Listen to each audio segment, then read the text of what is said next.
You're listening to the Punisher Waterfowls, the Union 0430 podcast.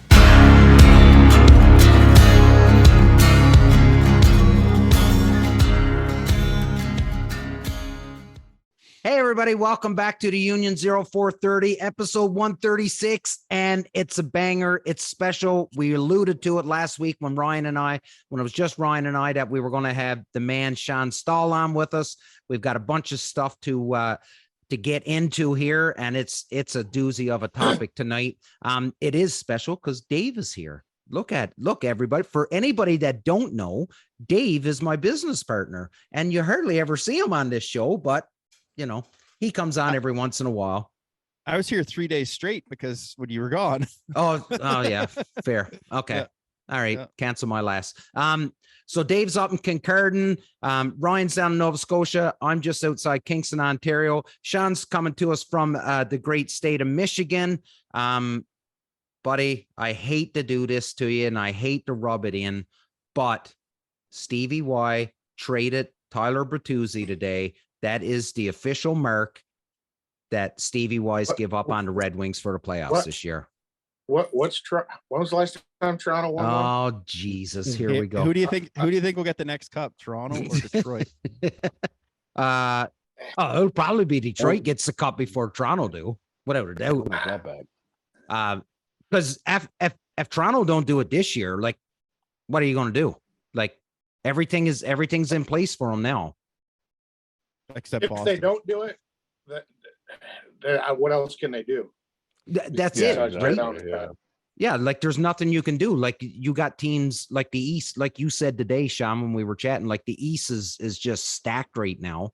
And it's going to come down to the Eastern Conference Final is going to be probably the two best teams in the league, you know, and the Western Conference, they're not going to beat each other up like the East is. There's just too many brutes, man. But heck, even the Rangers look good. Oh, Boston looks sick now. Yeah, New Jersey, Carolina. I mean, Carolina was scary good too. Ottawa got Chychrun. I don't understand that trade at all. That's mind-boggling to me. They're in the mushy middle. That's dangerous. Yeah, I don't know about that one, but you know, it's scary. But you know, 5 years ago, the West was like this. Remember when the West was just beating up on everybody? When Nashville and Winnipeg and all these teams, San Jose was running wild, like having the best years, winning President's trophies and stuff like that. It was crazy back then, and now it's the East, and in a few more years it'll be the West, just like the Leafs are on top now, and then Montreal. Leafs are always on the bottom. They're on top until the first round. Hey, they've been planning a Stanley Cup parade for the last 10 years. Okay, all right. Let's talk about birds. Let's talk about birds. Enough about the Leafs. But you know what I saw? Did you see that Bufflin? Dustin Bufflin was out for like a. I did see that. He was. Could you imagine lining up against him in a fucking beer league game? Like, here's the puck. Don't hit me. So there was a tweet someone put out yesterday, and it was Dustin Buffalo at this beer league, like sitting on the bench, and they were like, this is who Dubas is going after. This is his last pick right here. He's going to pick up Dustin Buffalo. Can you imagine? Could you imagine him in the league right now, like in his prime, like just dump trucking people? Yeah, big time. Okay. We got the hockey talk out. Ryan and I had a good chat on this last week too, so it's good to see that we're carrying this over. Shawn, buddy, before we get into this stuff about the guides and everything, I seen a video on Instagram today that Tangle Free put out, and it was you guys were setting up your panel blinds and your decoys and stuff, and you had talked about how you run a string. And then you run your layout blinds perfectly parallel to that string, and you have the angle that you want to your decoys. And I didn't understand what it was that you're talking about there, and I've never seen it before. So could you explain it to me? Could you dumb it down for me? Yeah, might have got a little lost in the translation there, but we run two crews. So we've got the blind crew and the decoy crew, and I kind of oversee both. But we need to set the blind first, and you determine that where, I want some sun hitting somewhere on the front of the blind. You don't necessarily have to look directly into it, but you want that shadow cast somewhere behind you, preferably not downwind behind you, even downwind behind you, but you want it, you want that sun in the front of the blind. It's going to blend in a lot better. Birds aren't going to spook as bad. So I want that sun on there. So I want to set that blind. It's important to set that blind right off the bat. And then the second rule is I like to crosswind birds or 45 them. I never try to make that. Never is a hard word, because sometimes we will, like when we're duck hunting, there's no other. But you don't really want the birds to try to come right at the boogeyman. You want them to slide in from the side or 45 in, and then use your decoys as confidence barriers, or just to get their eyes off of where you are. Right. So the critical thing is setting that blind right away, and we'll get a stake line out, and you're basically snapping a line. Okay, this is the line I want. We'll stand there, and you kind of put your get the wind right, and figure out where the wind's coming from. You can feel it in your ears. You just kind of get it right, and imagine yourself sitting in the blind and the birds coming in.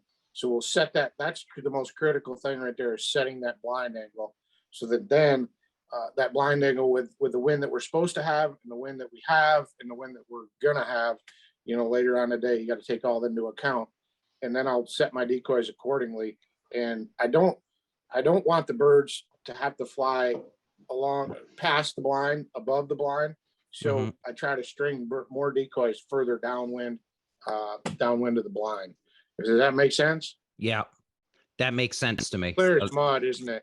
No, it do make sense. But now I'm not by no means an expert, but I've always set up so that I want the birds coming right in my face. Like I've only ever seen it done that way. So that's the way I've always done it. But I like this. Yeah. In layout blinds, it's a lot of times a little bit easier. Yeah. Holy cow, there's a fight in a hockey game right now. I can't tell you. Oh, they just called Ernie back up, and he's fighting. He fought Yanni Gord. Oh, that's a good tilt. Oh yeah.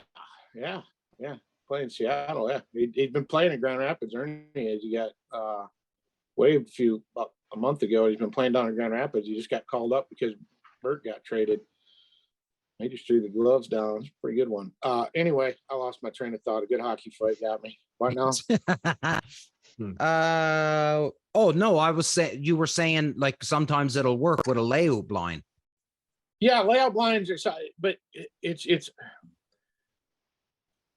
it doesn't. There's if then but if, and never say never, and always isn't. But through years and years of experience, birds are going to finish better on an A-frame panel blind style blind. They're going to finish better crosswind than they are coming right at the blind. And I've got piles and piles of footage, and we get in this argument every year. First of the year, first trip of the year, just set it up, make them fly right into you. Well, they will, and they'll come in, and then what they do is they can split and try to land on either side of the blind. And now you got guys doing this or this, and it just gets unsafe. And it's just through years and years of hunting out of these things. I mean, I've been hunting out of A-frame style panel blind prototype deals since the mid 90s. And it works better crosswinding them or 45 in them than making them come right at the boogeyman. A lot of times you're setting up on a fence row or a wood line, even out in the middle of the field. You're not invisible. You're there. It's a danger point. It's a pinch point. And early in the season, when you don't have very educated birds, you can get away with a lot more than you can later on. So no, it's just trial and error, and what I've learned through 40 years of hunting. Oh no, trust me, I'm taking what you're saying as gospel. And there's not a lot of people that understand. Like, there's a lot more to just putting up a set than there is just like, the blind would be good here. I mean, there's so much goes into pre-planning of a hunt to make it successful prior to shooting time. There's so much that we put. I want to know where the birds are roosting. I want to know how they approach the field, where they traditionally like to land in the field, because birds will pick spots in the field that they like to land in and feed in. And I've never been, you know, you hear the deal. Well, you watch them till they leave for the night, and you set up where they left off. Well, no, that's probably not the best scenario right there. I had a guy I hunted with one time a long time ago, and he scouted the birds, and he watched them leave, and he knew exactly where to hunt. And they were all the way up against the road, on the west side of the field, up against the road, and there was going to be a hard east wind. And he wanted to hunt there and make the birds spin over the power lines, over the road, and drop 50 yards into the spread. And it's just, I mean, it doesn't work that way. Mm-hmm. There's an easy spot in the field where they want to land, and then there's a spot where you can hide the best.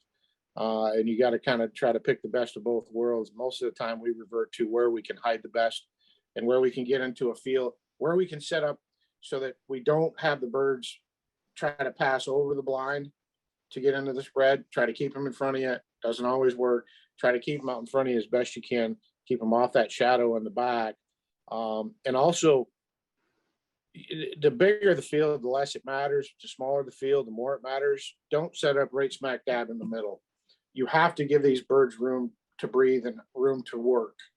So back off it, even get on an edge if you have to, but let them have room out there to spin and work in. Don't just go out there after they've been in this field, go plop down right in the middle with blinds, whether it's layout blinds or panel blinds or whatever. That just makes it tougher. So I'll back up and always revert to where you can hide the best. It's going to give you the most success. Oh, that makes sense. Yeah.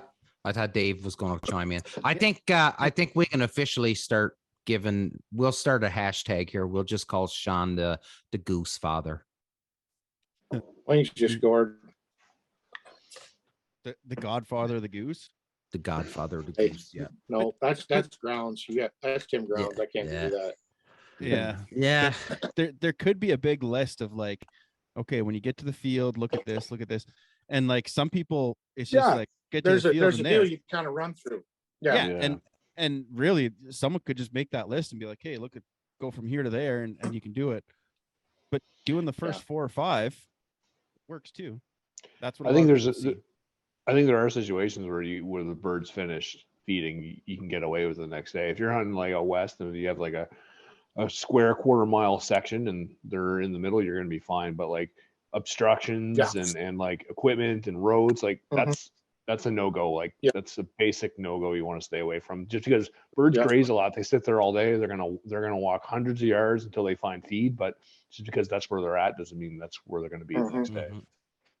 Yep. That was a nice segue. Thank you, Ryan, to dropping out west. Now on to. Oh, we're getting right into it. Yeah, we're getting right into it, man. Because I think it's going to take us to full episode to get through it. So, for anybody that's listening that isn't aware, Ryan and I talked about it on the last show that Shawn was going to come on because he was going to talk about some legislation that's happening in Manitoba next year. And now there's a possibility of Saskatchewan and Alberta picking up the same legislation, and it's a pretty big deal. And initially, when you told me about it, I told you, I said, I'm torn on this. I'm not educated enough on it. And I'm really torn because I see the outfitters side and I see the freelancers side. But the more and more I'm reading into it now, it is not good news for anybody. And like I said to you, this is going to pit us against one another once again. It's going to be another one of them versus us in the waterfowling community. Not only them versus us, it's dividing us. Yeah, if that makes sense. Yeah. And all that does is make everything worse, and for the sport in general. Because if we're not one voice moving forward, we don't have enough clout in legislatures or pushing things or getting funding to do things. The less hunters that we have, the less, in the U.S., when we buy any kind of sporting goods, hunting related, there's a tax on those items, and it's called the Pittman-Robertson, and those funds are put in to, wildlife habitat restoration, different things in the natural resources. So the less money that's spent there, the less taxes go in there. The less hunters that we have, the more support we have for DU, Delta, all these organizations that that spend a lot of money on habitat restoration. So, I guess we probably ought to explain what's going on first, because then we can kind of get into the ramifications of it. So, but go ahead. Well, so I'll give you what I'm following, and then you can correct me if I get something that's right out of her. So ultimately, what's happening next year in Manitoba is that they are going to cut the amount of non-resident hunting licenses. So that's going across the board. So for guys like me that just show up to Manitoba to hunt, and it's going to affect the outfitters. So the outfitters they're going to lose a fair number of licenses that they can issue out to their clients, and freelancers, guys, regular guys that's just going out and going to do it on their own. Their numbers are going to be drastically cut as well. So initially, my first thoughts go into first off, is that the gist of it, Shawn? Like, did I get that?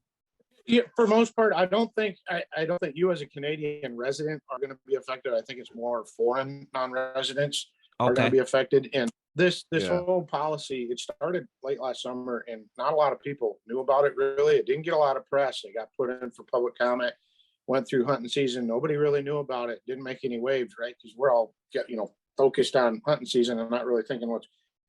And it got out of a public comment period, and pretty much got ready to be written as law. And apparently, it's supposed to go in effect here in the next month or so. But it's titled Modernization of Waterfowl Hunting in Manitoba, and it's aimed. Their aim is, and it's when you read some of their thought process behind it. I'll just say this: figures don't lie, but liars figure, and you can come up with and skew data to make it look however you want. Mm-hmm. But when you start just pulling the real facts out, it paints a different picture. And we cannot deny that both in Canada and the United States, we're losing hunters. Mm-hmm. Our hunter recruitment rate is below 1, and anytime it's below 1, we're losing hunters. And in fact, in some areas, it's significantly lower than 1. So Canada has lost a lot of hunters. The U.S. has lost a lot of hunters, but Canada, the numbers have fallen at a higher rate. Yeah. So they're going under the assumption that this is going to improve resident waterfowl hunting opportunities and thus increase resident hunting within the province. Mm-hmm. I don't think there's anybody that knows hunting believes that's going to happen. Right. Waterfalling for Canadian citizens, particularly out in the prairie out west, when you say Manitoba, Saskatchewan, Alberta, they don't have access to stores that sell products, so they have to import them, or they have to cross the border, buy them, unbox them, throw them, to not pay duty. Or when they import them, they almost pay double, triple what they have to pay, and it's just not. It's not financially feasible for them to do it. And most of these guys, most of the hunters out west, they have some sort of a tie to farming, whether they're, they live in a farming community, they work farming, work for a farmer, any ag business somewhere. So they're farming this time of year in the fall and doing these things. And they got time to go hunting a couple times, and they got to get back to work before the snow flies. So it's not, hunting for them is not a super top priority. And you take also into account, it's hard to get youth involved into the hunting sport, period, when you've got video games and you got social media and Snapchat and TikTok and all this stuff taking them away. And, like in Manitoba, I think you have to be almost 16 years old to get a hunting license. And it's a rigorous deal. You got to go through these classes and do all this stuff. It's difficult. And we had this conversation, here in the States. The Mississippi Flyway Council meeting, they had a meeting, and our law enforcement head from Michigan was down there meeting with the other 12. There's 13 states in the Mississippi Flyway, meeting with them, and they're saying, our hunt, we're getting kids involved when they're 6 and they're 8, and parents' choice. And he's like, "What are you doing? Why you can't do that? They're going to hurt." And 2 things came out of that. the gun safety was null and void, because the safest segment of the population are the kids. They only know what they're taught. They're taught never point a gun at anything. You don't intend to shoot. Always point in a safe direction. Always assume every gun's loaded. Keep your finger out of the safety. All that stuff. So they know all of that. The second thing is, at 6 and 8 years old, mom and dad, or dad and uncle and grandpa, are still heroes. They haven't been really acclimated to social media and the LeBron James and all that kind of stuff. You know, and the older they get, the less they view their parents as their heroes, and the more they start getting off and branching off, and you lose that aspect. So it's hard when you're not starting to hunt until you're 16. I mean, sure, you can go with your dad and your grandpa, but when you're 12, 14 years old, you want to go hunting. Yeah. So that's an issue, getting hunters. And, you know, I know where we go in Manitoba, we probably hunt with 5 to 8 resident, Manitoba residents when we're there. And out of that 5 to 8, there's probably 2 that would hunt if we weren't there. Right. If we didn't go up there and hunt with them and invite them and hunt with them, they wouldn't go. I just want to add this to the problem, because you didn't state it, but the Canadian government and the Canadian appetite for hunters and guns right now is at an extreme low, right? And that's hurting. That's really hurting our hunter recruitment right now. I just wanted to throw that in. Yeah, my biggest problem with this legislation, and we've already seen it, anytime you have politics coming into something without any kind of information from a subject matter expert, and I'll use like the whole, not during COVID, or the bird flu, not bringing carcasses across the border, which is ridiculous for a migratory bird, because they're coming across whether you want them or not. Yeah. Whenever they make these kinds of decisions, they're not generally very tactful or on point. And my biggest problem with this legislation, my biggest problem with this legislation is there's no justification laid out. There's nothing to, very minimal substance to make this decision on. Yeah, go ahead. It's Shawn. not backed by science. It's hard when you take natural resources, should never be managed through emotion and politics. It ought to be always biology first. The resource should matter first. And that's how it should be. And more and more, it's getting to be about politics and people's feelings. Well, How do you think absolutely. I'll go for it, Dave. Well, I was just going to say, those people's feelings are going to be hurt too when, like, those mom and pop shops, the restaurants that people go to for breakfast every morning, the like all that stuff. Like, there's so many things that are going to be affected right now that it's like, I don't think they thought this through well. Well, enough, that right? was my biggest thing when it come to people that are freelancing. So if you take yourself, Shawn, and your crew that comes up there every year, so you guys aren't coming up for 2 days. You're up for a week or more. You got a hotel that you're staying. Really, with 10 or 11 days, and man, that's a pushing it. Yeah. Right. Usually 7 to 10 days. Yeah. So you got to find somewhere to stay, somewhere to eat, the gas, all of that stuff. Like, that's money into the local economy. Now, the thing is that with this, and you guys brought it up when you're saying politics get involved, the politicians that are pushing this legislature, they have no clue about this, right? Like, they're not hunters, so they don't care. They've got nothing into it. All it is their constituents. So somebody is complaining to a politician. That ultimately, that's what it is. I think if you dig into it and you talk to the right people, you'll find out what I'm about to say is how this kind of got started. It kind of, there are some few people in the metro area of Winnipeg that are losing access to properties that they traditionally had access to.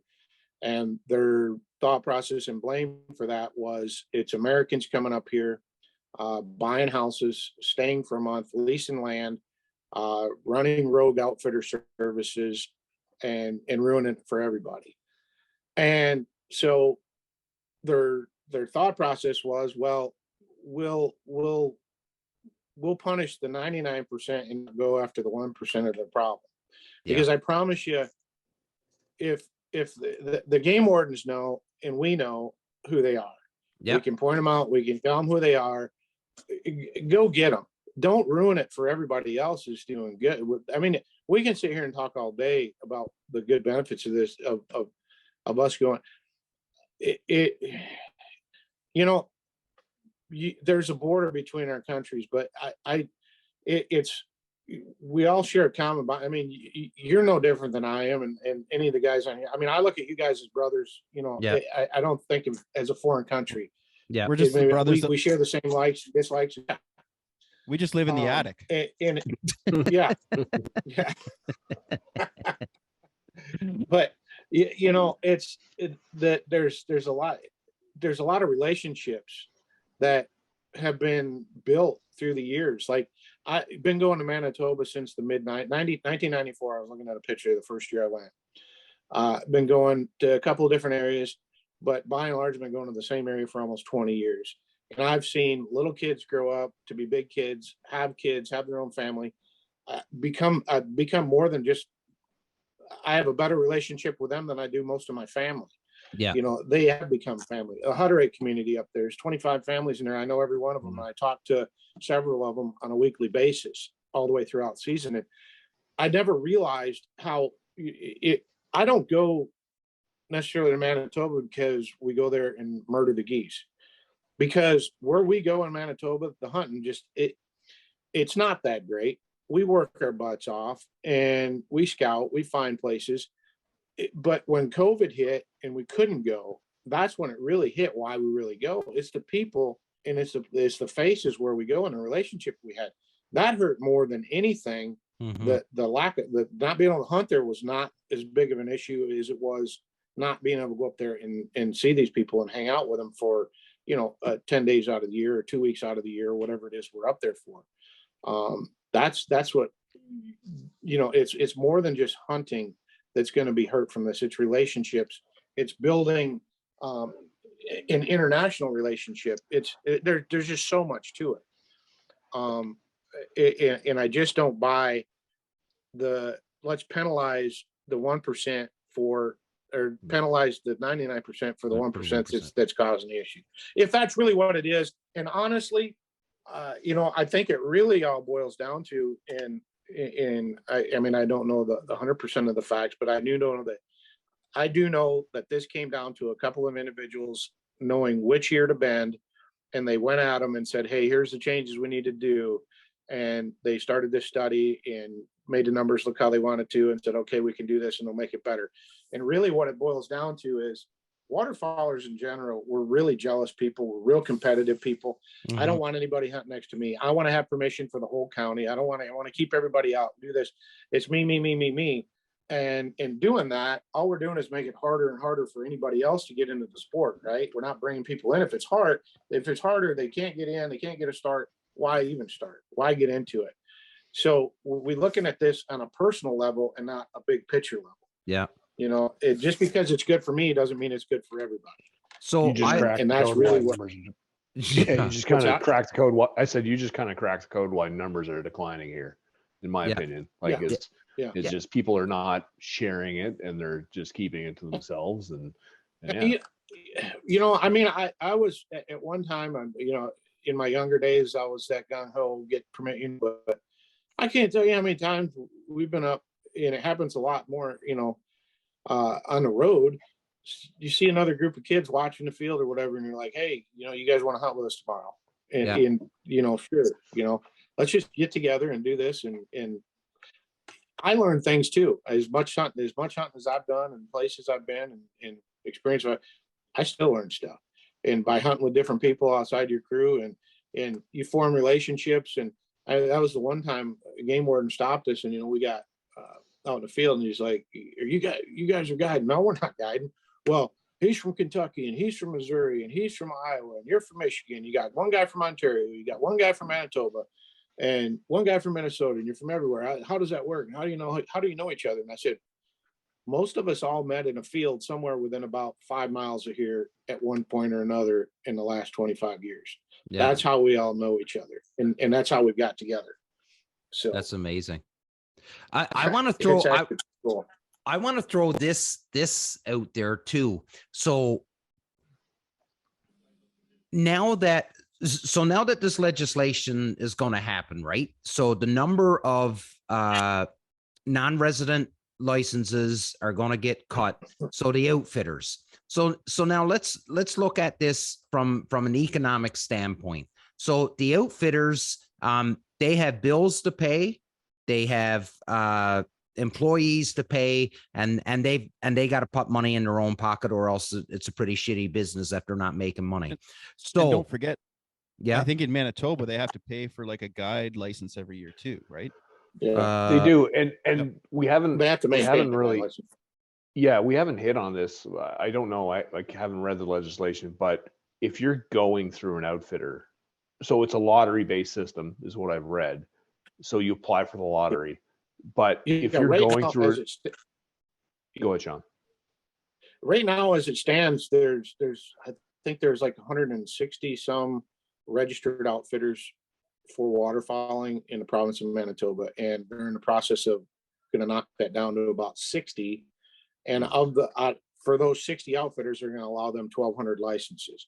So a little simple math is 20 apiece. Yeah. For 60 outfitters. And now the outfitters, I've talked to 2 that have outfitter licenses, and they can't get anybody to talk to them and return phone calls and tell them, am I one of the 60 or am I one of the ones that are dropped? And how does this affect me? And where do I go? You know, and they talk to the game wardens, and the game wardens don't know anything about it. They don't agree with it because they know that Americans bring tourism in. It provides them something to do for a job, you know, for 3-4 weeks out of the year. And, you know, so they don't even know. But, you know, from an outfitter standpoint, it, you know, there's going to be 100 of them out of business in the waterfowling deal.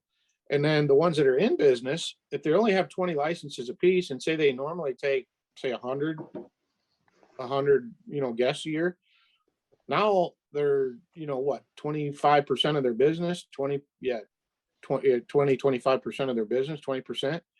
So in order to make up those funds, what do? Raise prices. Raise your prices. And that's what I was getting at.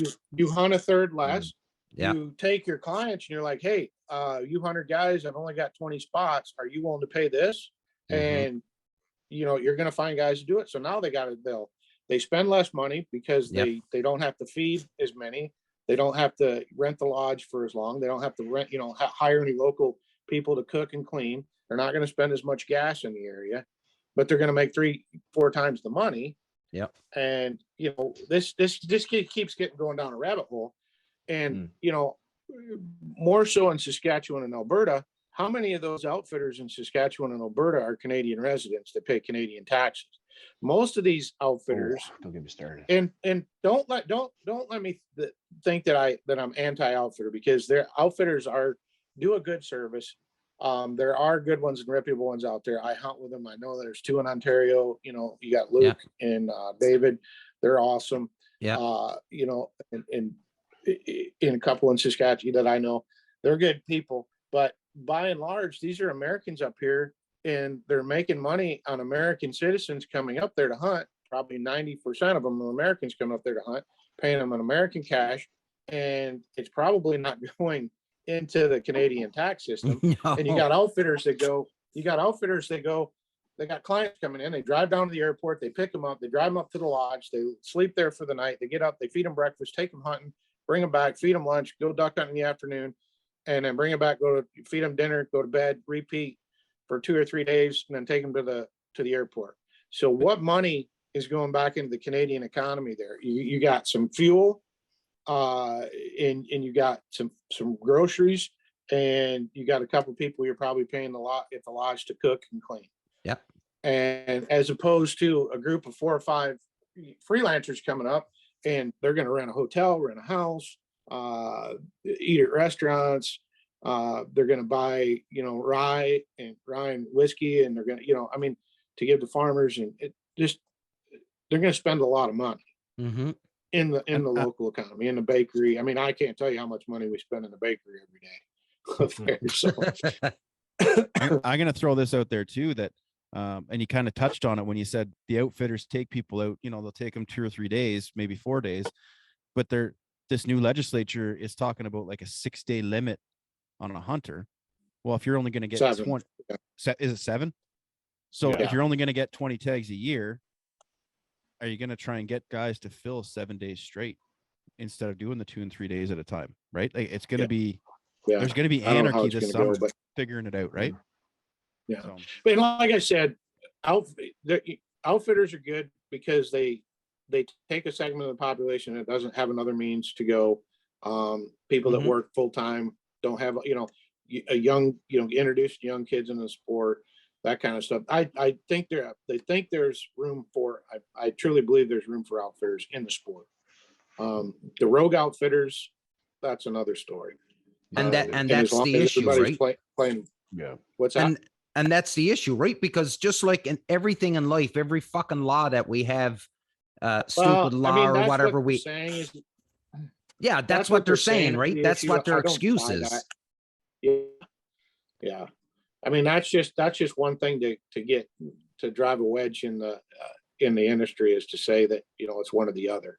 Yeah. So, No, absolutely. Just come to Ontario and call yourself the fucking ABC Outfitters. They don't. Yeah. And you can come to Ontario where you need absolutely no licenses, no nothing. Any swinging dick can be, and it's Shawn, because and you mentioned them. You mentioned Dave Roy and Luke Schurters. In my opinion, I agree with you. The only 2 outfitters in Ontario, and I agree with you 100%, because they're the only ones that do it the right way. I think there's a few smaller ones too, except you're gonna see, like, you go down to that fucking Lake St. Clair. You got some good guys down there, but then there's like a bunch of guys that you're like, holy fuck, he's taking people out. Like, and I mentioned names that I know. I mean, I don't know every outfitter there either. So. No, but those are the 2 big ones. Yeah. Those are the 2 big. Go. I'll play devil's advocate on this from the outfitters perspective, because I guide in Saskatchewan, and specifically with what Shawn touched on with rogue outfitters, and my definition is rogue outfitters. And I was talking about Damien this offline, and I can't speak to Manitoba because I've only hunted Manitoba. I've never guided Manitoba. Saskatchewan outfitters, you acquire a license, and with that license, you're attached to territory. And that is either solely your territory or you share it with another license. And you can be Canadian, you can be an American, but you pay money for that license to acquire it.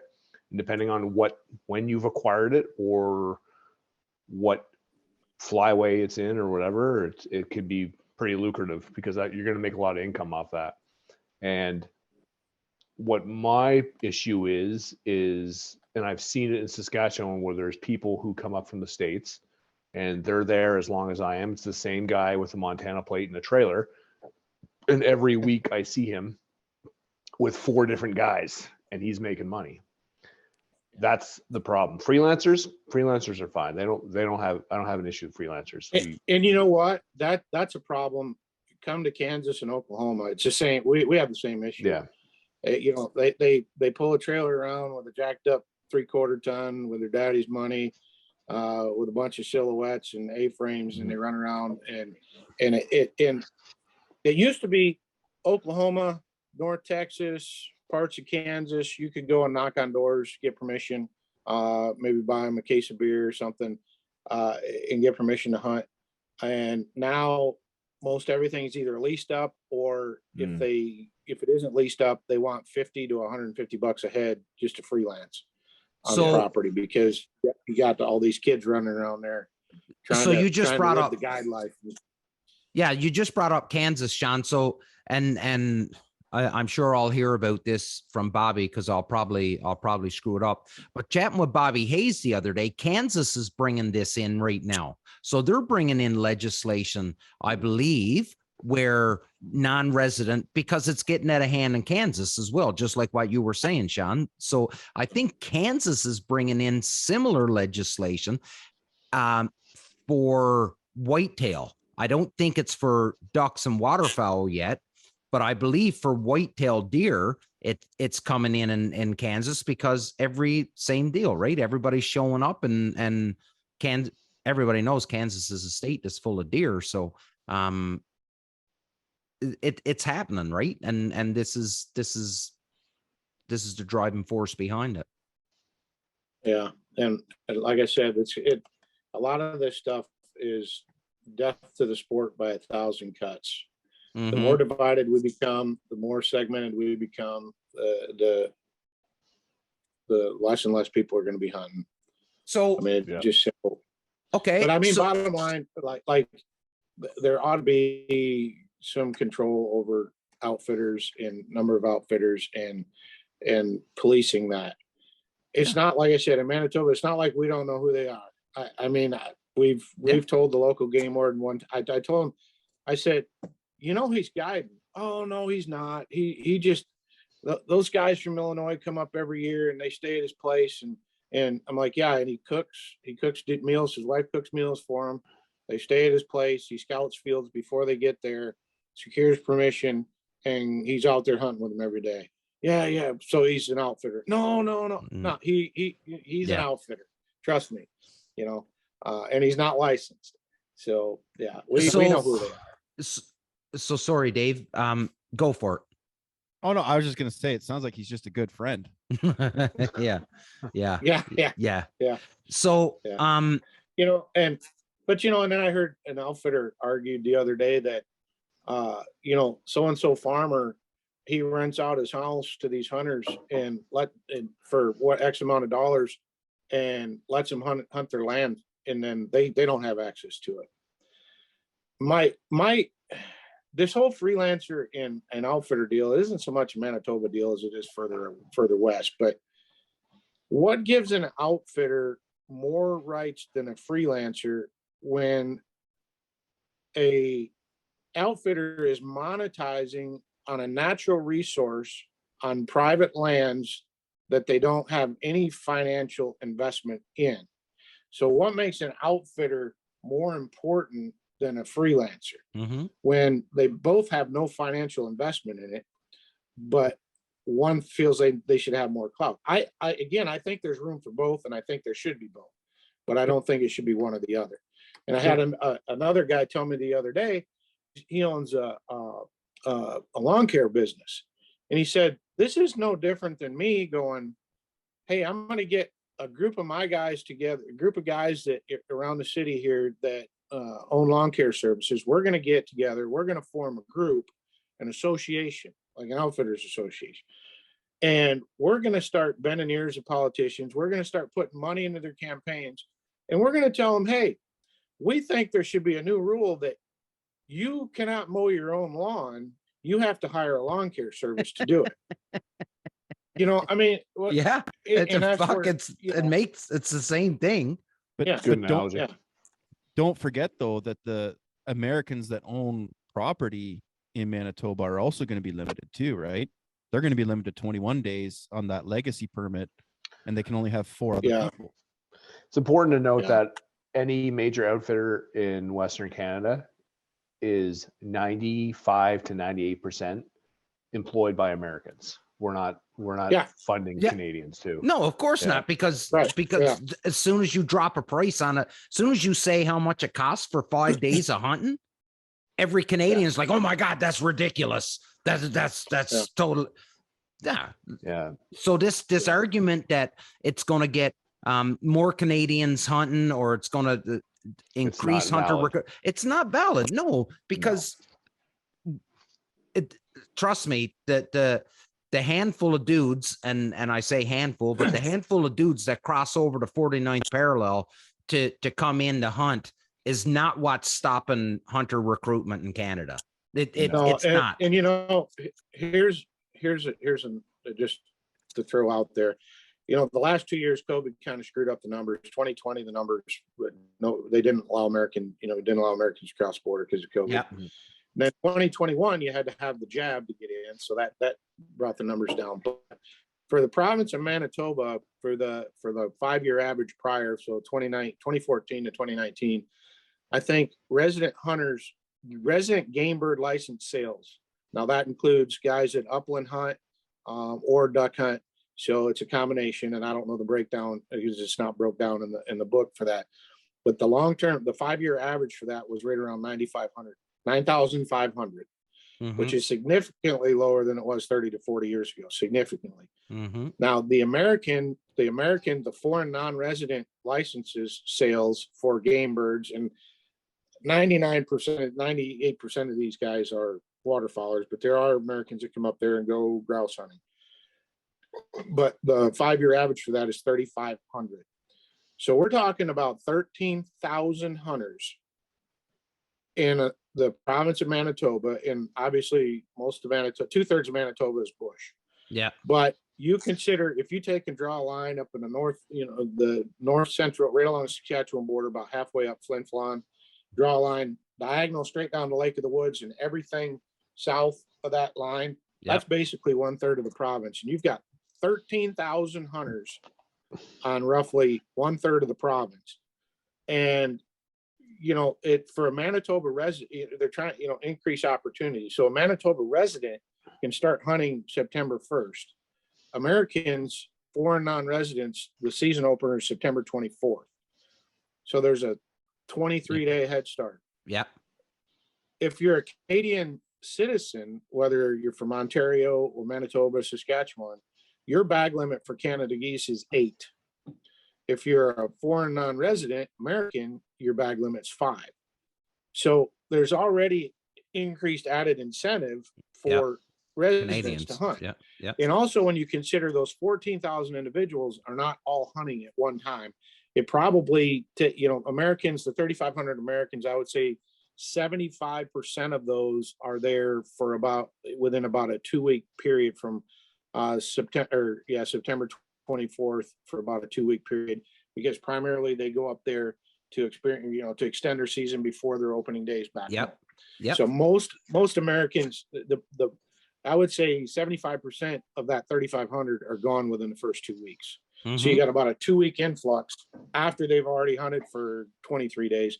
So I don't buy that there's too much pressure, that the pressure is there, because if they think that's pressure, they ought to go down to around Stuttgart, Almeida, in the public area, where, I mean, you go pulling through there with a boat in the morning, there's flashlights. It looks like, the stars are shining bright in the north sky. So here's the Aurora Borealis in the woods. Yeah.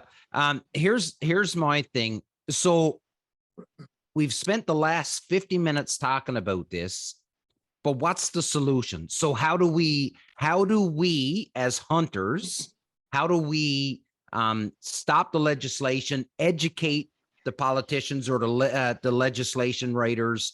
What's the fix to this? Because we can sit here all day and just complain about stuff, but we got to try to fix it. So how do we do that? I honestly don't know. And I think it starts just by people talking.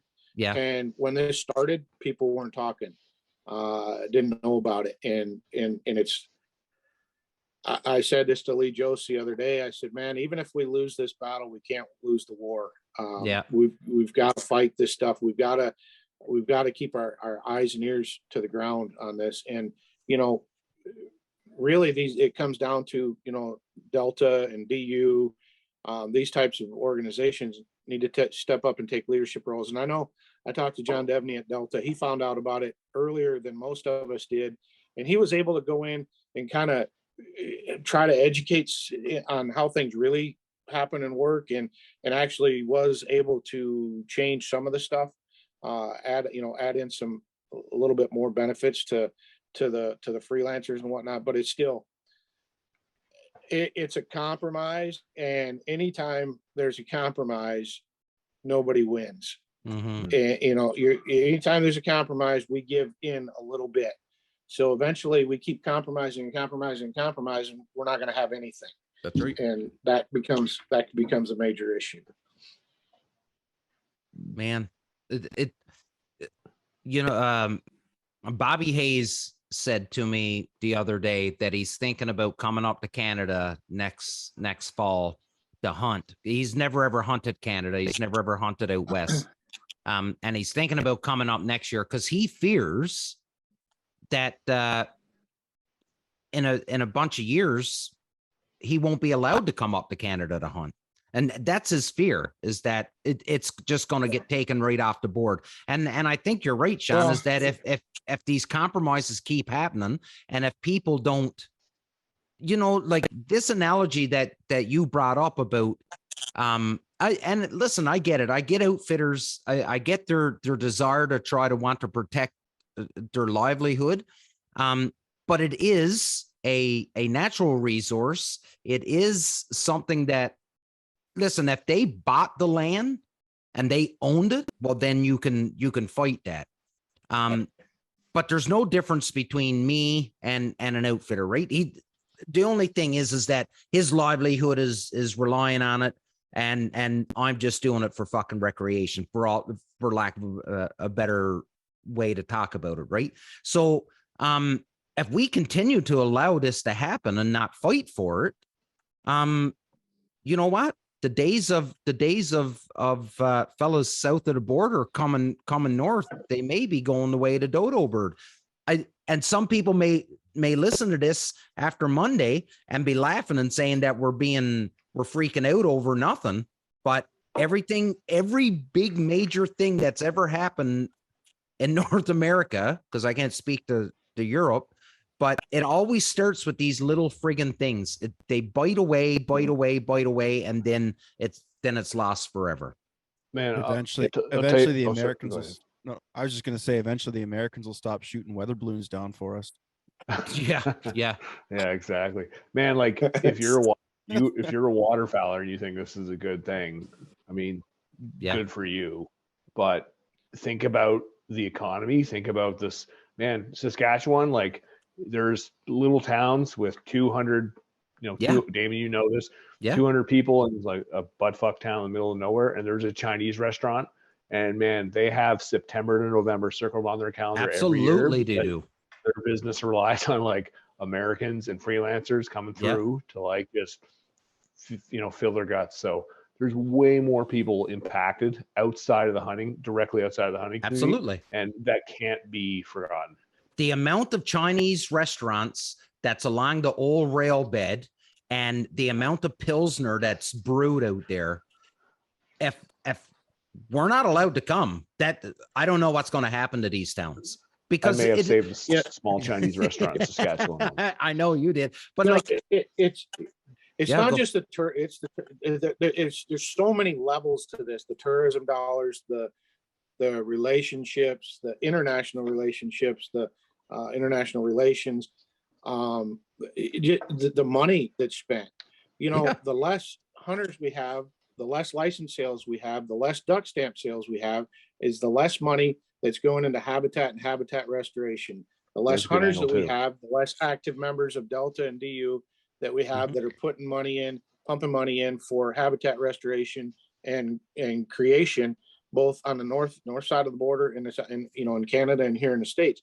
So the less hunters we have, the worse it is for the resource.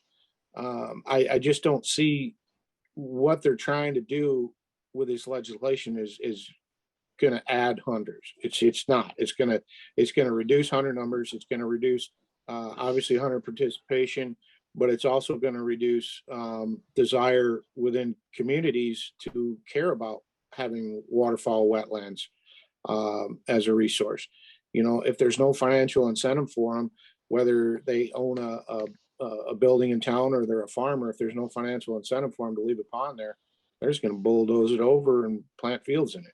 But what about this idea? Crop. So, like, what about this idea? Like, I know down in the southern states, it's a big deal. Like these duck clubs, Shawn. You know what I mean? Like the big time money spent, and I know there's a bad taste in a lot of people's mouth when it comes to these duck clubs and stuff like this. But that's what you're doing here, is you're creating elitism. And that's the way I view it anyways. And you can tell me that I'm wrong, but you're creating elitism here.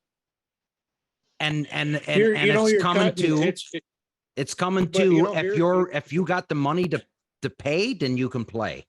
Yeah. Hey, hockey, same deal. That sport's getting that way too. Yeah. Just draw that analogy. It's getting harder and harder for the average little kid to lace up a pair of skates and buy a stick and some pads and get going. Yeah. And, you know, with travel hockey and doing all, it's getting to the same, our sport's getting out of control. We have to make it easier access, easier to participate for the average person. And by creating this elitism type things in the industry, making you have to draw in where you may not be able to go every year, or making it be, you have to go with an outfitter and do it all, it's not good for the sport.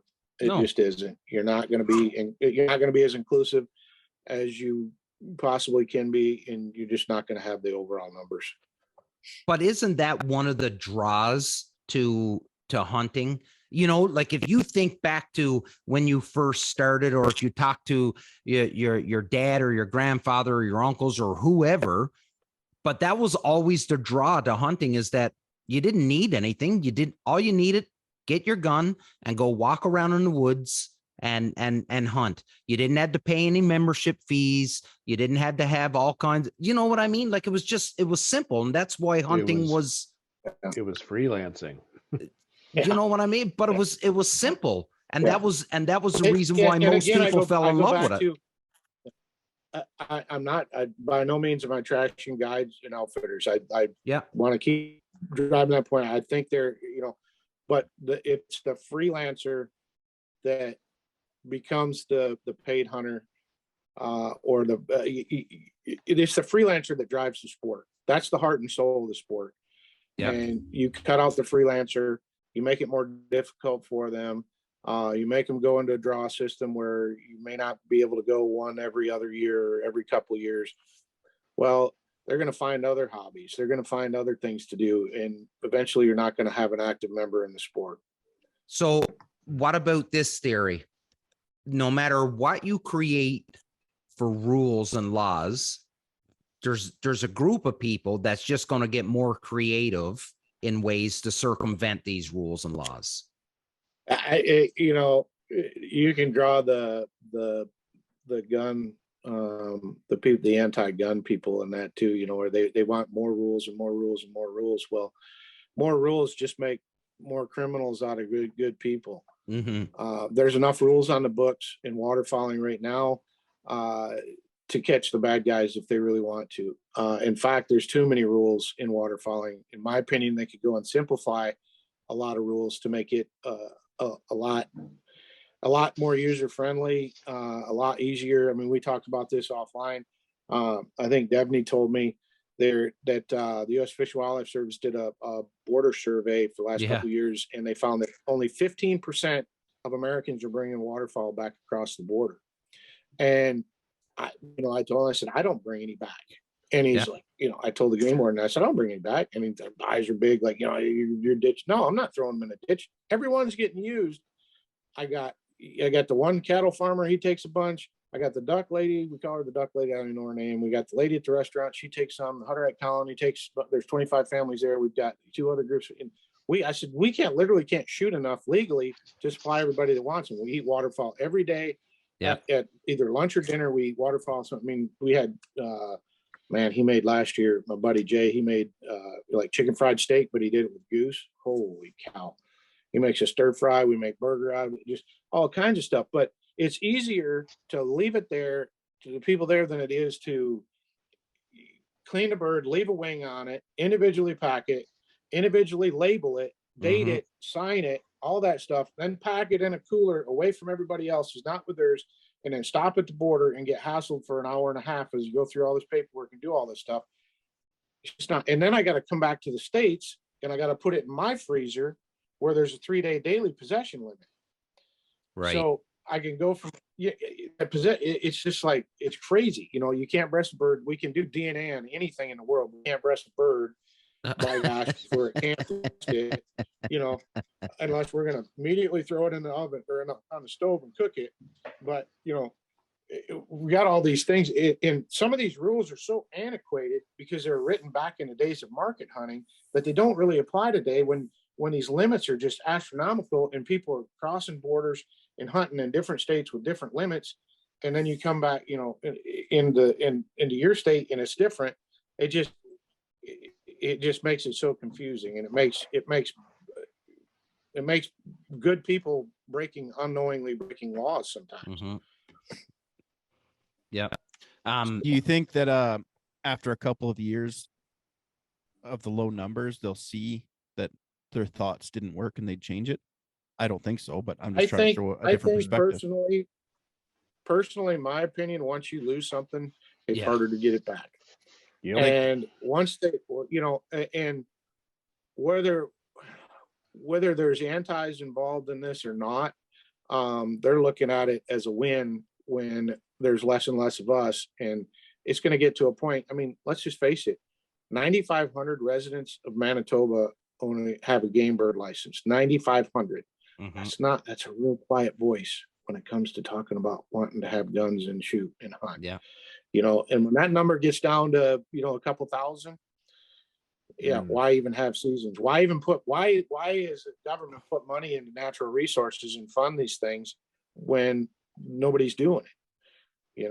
So that's the catch that we as hunters, get back to it. We want to be competitive. We want nobody else around us, but we want to be able to do it. And that gets back to the me thing versus what's good for everybody. And we need hunters. We need opportunities for hunters. We need to be able to spread hunters out and let them experience the outdoors and get more people into this sport. That's the bottom line. What we need. If COVID taught us anything from a waterfowler's perspective, especially on this side of the border, it's not having that border traffic, how detrimental and bad it was overall on so many levels. And I feel like we're in danger of repeating that mistake by this legislation. So this just popped in my head as Shawn was talking.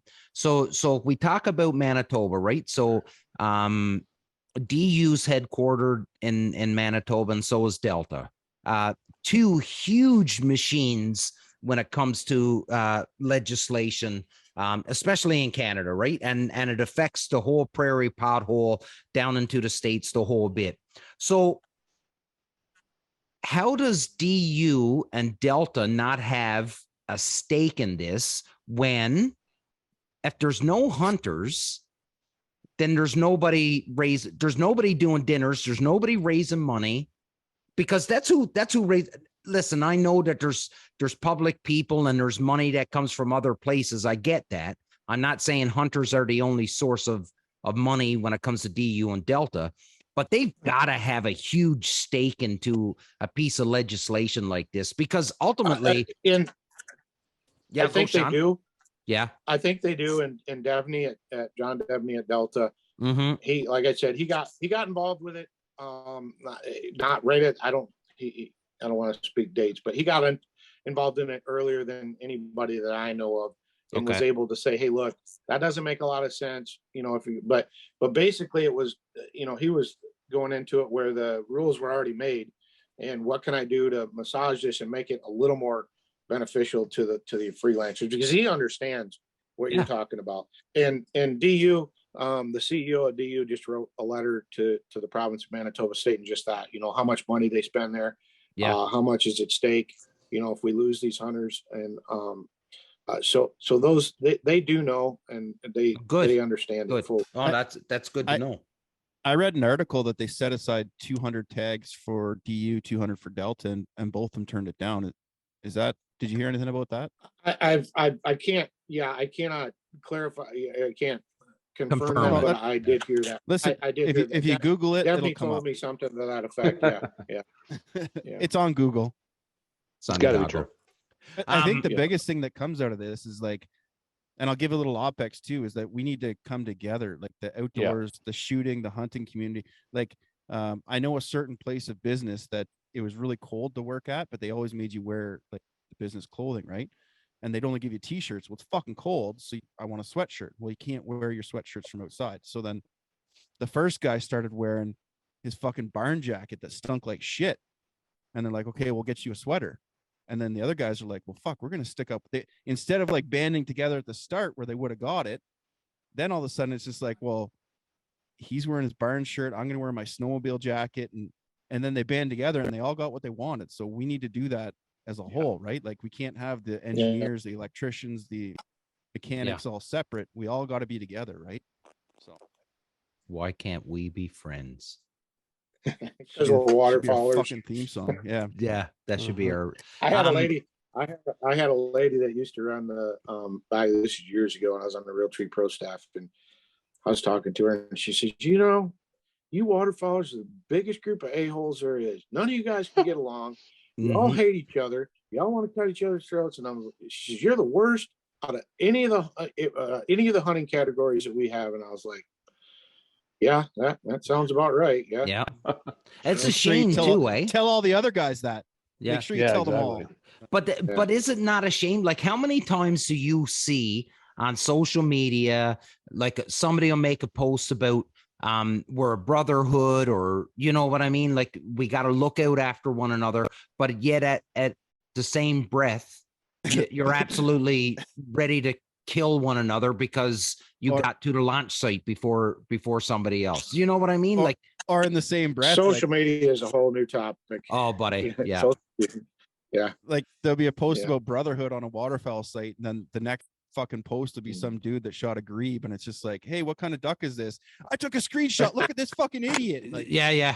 Right. You know, I will say this. I will say this about the sport of waterfowling. The numbers have declined. There's no doubt about that. The numbers have declined. The number of people that actively participate or are quote unquote hardcore hunters, I think, has increased. You know, the guys that go out 4 or 5 times a year, I think pretty well fallen out of the waterfowl hunting. It's the guys that want to hunt 30, 40, 50, 60 times a year that they've increased. And there is that more of those. And COVID, that was the deal with COVID, man.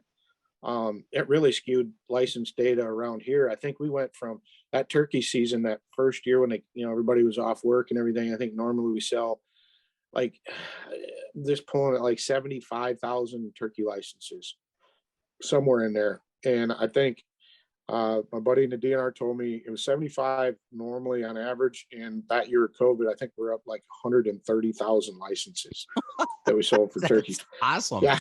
And normally they stagger. You get one of 3 or 4 seasons in the spring. And and that year they had said, no, we're opening everybody on April 18th to May 31st. And by gosh, I was out with my son that morning, and it sounded like opening day of fire on deer seasons. Pow, pow, pow, pow, pow, pow. Like the Armada just opened up on D-Day. Yeah. Meanwhile, like, to put that into perspective, in Ontario, we had 19,000 licenses last year. Yeah.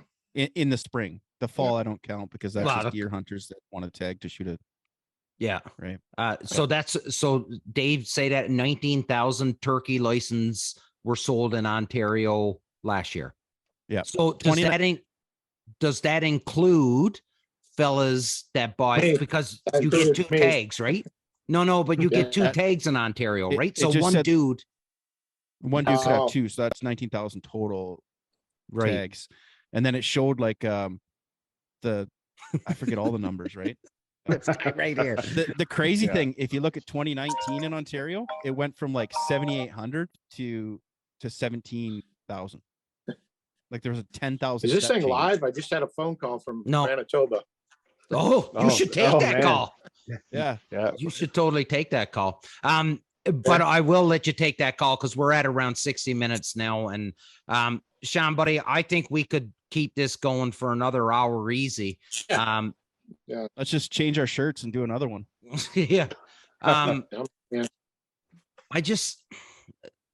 I want to keep.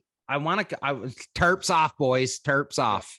I really want to come back to this after it gets some legs, because I think, Shawn, you were on today. Sean Weaver made a post on social media today. That gentleman that wrote for the Star Tribune, which is the article that you originally had sent to me, Shawn, that's starting to get some legs now. So I think outdoor life. Yeah, that's the one I read. Yeah. So like that, it's starting to get some legs now. It's too bad that it's starting to get noticed now that the legislation has been made. But if anything I could say is that politicians are a breed that just want to keep getting elected, and if enough of their constituents are complaining, they're going to go and do what they Yep. can to help out their constituents. That's the way I view it. And I think that if there's enough people complaining, then something might happen. But to touch on what Dave, Ryan, Shawn, and we all say here all the time, that if we can't get over the fact and park our ego at the door and actually look after one another, then we're losing a battle even before we even cross the line of departure. If that makes sense to anybody. I want to get that. So if anyone saw that Sean Weaver post and he was talking about that Star Tribune, Dennis Anderson, he actually did an article September 29th, 2022 about this very thing, saying Manitoba is shooting itself in the foot. Okay. So September 29th, 2022, he could have done it. We need to get him on here and talk about it too, because he's been on this for 6 months, right? You really should. Yeah. Okay. Shawn, buddy, as always, it's an honor to have you on. Anytime.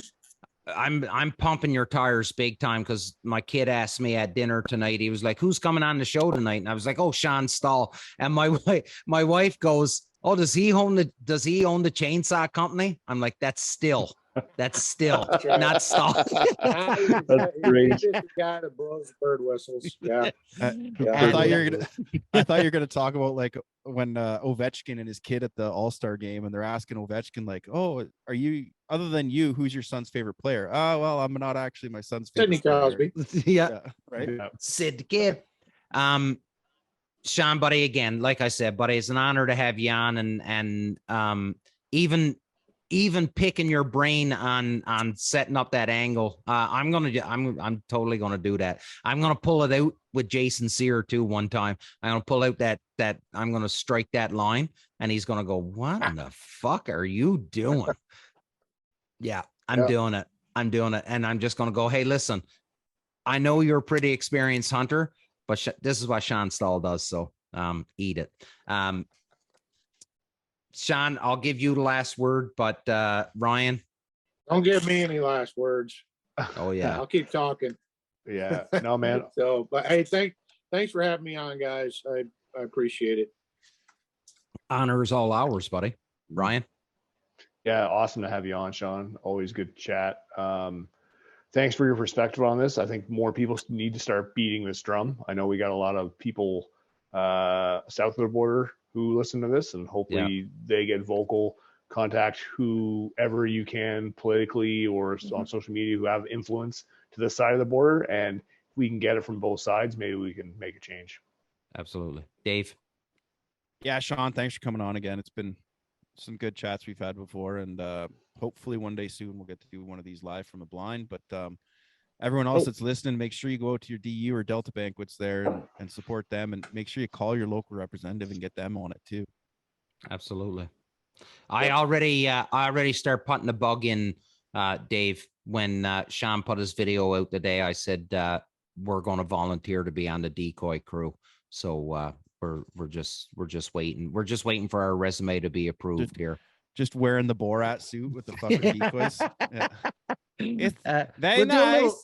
We've got the blinds. Well, if anything, the boys from the Goose Crew, all Shawn got to do is say, "Well, it's just like having Letterkenny boys with us 24/7, and then maybe we can maybe we'll get on."